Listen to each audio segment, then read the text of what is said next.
Hi, I'm John Cranton with JimFice.tv. Going to take a look at the AFC East for the 2013 football season. Now, they do have one elite quarterback in Tom Brady and a whole lot of nothing, so the Patriots are once again the easiest favorite to dominate the AFC East despite a tumultuous offseason. Patriots outscored opponents by 226 points last year. That was tops in the NFL. We'll start with the Patriots. New England was AFC champs 2 years ago and got to the AFC title game last season, and once again a top contender in the AFC to return. Now, quarterback Tom Brady, he's going to be 36 years old when the season starts, off a year where he had 34 touchdowns, only 8 interceptions, 4,827 yards. But there are some changes. He loses his top target in wide receiver Wes Welker and tight end Aaron Hernandez with his off-field trouble. So there are major changes. He still has tight end Rob Gronkowski, who had 790 yards, but he is off 2 injury-plagued seasons. Now, they add 25-year-old wide receiver Donald Jones. He had 443 yards with the Bills, and slot wide receiver Danny Amendola, but he also is injured at times. Now, this offense is based on balance. However, they don't just rely on the pass. 4th in the NFL in passing last season, but 7th in rushing the football with that spread attack that creates gaps in the defense, allowing running back Stephen Ridley to rush for 1,1263 yards, 4.4 yards per carry last year. Offensive line is solid and deep, though this ground game can get shut down by top run defense. The Pats were number 1 in the NFL in scoring last year, 34.8 points per game, probably not as potent this season. The defense, though, is not balanced. Very good against the run, 9th at stopping the run, 101.9 yards per game, with nose tackle Vince Wilfork and a slew of hard-hitting young linebackers. But their linebackers are not good in pass coverage, and neither is the secondary. They ranked 29th against the pass last year, 30th 2 years ago. It's been a revolving door in the secondary with a lot of high draft picks that simply fizzled out. Devin McCourty had 5 picks last year, originally a cornerback, but has moved to safety utilizing his speed. They like the young cornerback Alfonso Dennard, and they retained cornerback Aqib Talib on a 1-year contract for this year. Both are talented, but off the field they can be knuckleheads, and this organization has had enough of that of late. Now, depth is certainly a concern in the secondary, again with some new faces, so the jury is still out on whether they can stop anyone via the pass. Now, can the Patriots reach 12 wins again? Well, they have road games, not very difficult, at Cincinnati, Atlanta, and Houston. Those are really the 3 toughest tests. A year ago, we said the Pats would be a team to look at over the total with that great passing offense and suspect secondary. They were going 12-6 over the total after going 12-7 over the total back in 2011. Same thing looks like it applies for 2013. Second place, we'll look at the Miami Dolphins. Last year they were 7-9, 5-3 at home, but 2-6 on the road. A young up-and-coming team in the AL Easy.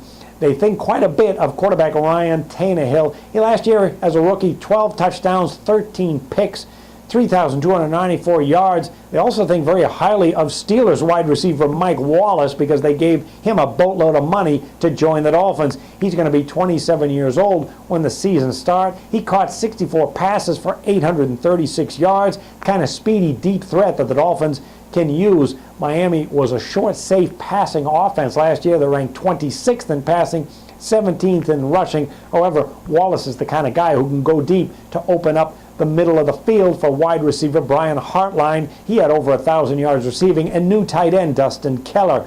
Running back Reggie Bush ran for 986 yards, but the offensive line loses tackle Jake Long. The Dolphins used their first third-round pick on Tennessee guard Dallas Thomas. Now, the defense of Miami, very good against the run last year, ranking 13th, but they struggled in pass coverage like the Patriots, 27th against the pass, and there are some new looks, too. A pair of third-round cornerbacks come in Jamar Taylor and Will Davis, and these two combined for 7 interceptions in college last year. 6-year veteran cornerback Brent Grimes is added on a 1-year deal. He missed almost all of last season with an Achilles tendon injury while with the Falcons. They lost Sean Smith via free agency to the Chiefs. The defense of Miami, the defensive front, is solid with nose tackle Randy Starks and Pro Bowl pass rusher Cameron Wake. He had 15 sacks. And they add Oregon pass rusher Deion Jordan with the number 3 overall pick. New inside linebackers are Daniel Ellerby and Philip Wheeler. They anchor what should be an improved and very good run defense. Now the schedule for the Dolphins, they're going to open with 3 of their first games on the road at Indianapolis, at the Saints are in there, so it's a tough start to the season. The schedule also later has the Atlanta Falcons, the Steelers, the Bengals, and of course the Patriots twice.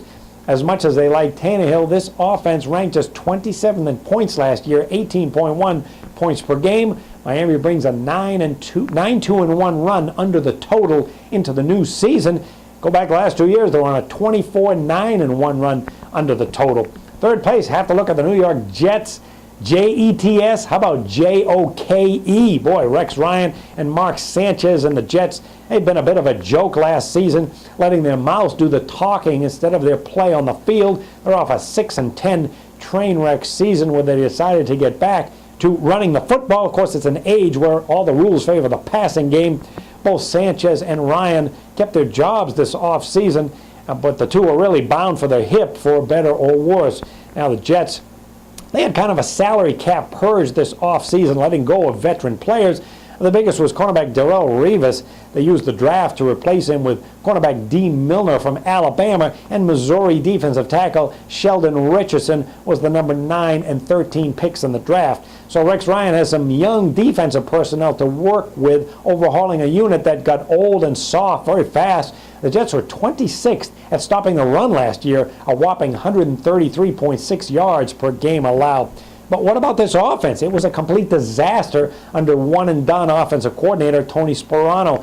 30th in passing the football, 12th in rushing, 29th in points in turnover margin, 17.6 points per game. That ranked 28th in the NFL. Now the new offensive coordinator is Marty Morningweg. He comes over from the Eagles, where he ran that West Coast attack. It's a short, safe passing game that may or may not help him battle quarterback Mark Sanchez. Last year, 13 touchdowns, 18 interceptions, 34 sacks. The fans have certainly given up on him. He completed just 54% of his passes last year, and you have to believe his confidence is very shaky. They also have rookie cornerback Geno Smith in the mix, a second-round pick. New York Jets general manager John Idzak said that one of the reasons he drafted Smith in the second round was the West Virginia quarterback's ability to run the read option. So keep that in mind, as the Jets still are going to be looking to run the football. Now the Jets also acquired running back Chris Ivory from the Saints for a fourth-round pick to replace running back Sean Green, who left. So they have a relatively weak backfield with Ivory, Belial Powell, and Joe McKnight. Schedule for the Jets: at Cincinnati. They're going to play the Ravens, at the Patriots, at the Falcons. They got home games later with the Patriots and Saints. Very tough. They do have some winnable games against Carolina, Oakland, and the Browns, the Bucks, the Bills twice. But overall, it looks like a 500 team at best. And keep in mind, the Jets are on a 2-7 spread run into the new season. Finally, the Buffalo Bills, 6-10, 2 straight years, 12-18-1 against the spread. They have a new coach in Doug Marrone, where he led a good defensive teams, while at Syracuse, they got 33-year-old Nathan Hackett as the offensive coordinator. He also comes aboard from Syracuse. And the Bills have really new looks everywhere in addition to the coaching staff. They dumped quarterback Ryan Fitzpatrick and signed quarterback Kevin Kolb. They also drafted quarterback E.J. Manuel with the 16th overall pick out of Florida State. Manuel was big, mobile, and raw, struggling against top defenses while he was in college, so the likelihood is to buy time with Kolb until Manuel is ready. They do have some good weapons for the quarterbacks to work with, starting with the running back Fred Jackson, 437 yards last year, and running back C.J. Spillner, he had 1,244 yards, 6 yards per carry. Plus, you got wide receiver Steve Johnson, who topped 1,000 yards receiving. Plus, they add USC wide receiver Robert Woods with the 41st overall pick, and speedy wide receiver Marquise Goodwin. He was the 78th overall pick. This offense ranked 6th in rushing the football last year, but 28th in turnover margin. They spent a lot of the effort changing the offensive personnel, but boy, this Buffalo defense was just awful last year. 31st against the run, allowing 148.8 yards rushing per game, and 10th against the pass, 26.6 points per game allowed. That ranked 26th in the NFL. So Buffalo has a new defensive coordinator for the second straight season in Mike Pettine. They signed defensive tackle Alan Branch and linebacker Manny Lawson, plus they drafted linebacker Kiko Alonso, 46th overall pick from Oregon. The Buffalo's schedule, road games are going to be tough at Pittsburgh, Miami, New England, New Orleans. They got some home games, but they're not easy against the Patriots, Ravens, Bengals, and Falcons, all of which means it's going to be very tough to see this rebuilding team having a winning season. And keep in mind, the Bills carry a 4-8 spread run into the new season. Enjoy the games and make sure you check out JimFeist.tv for more college football and NFL previews.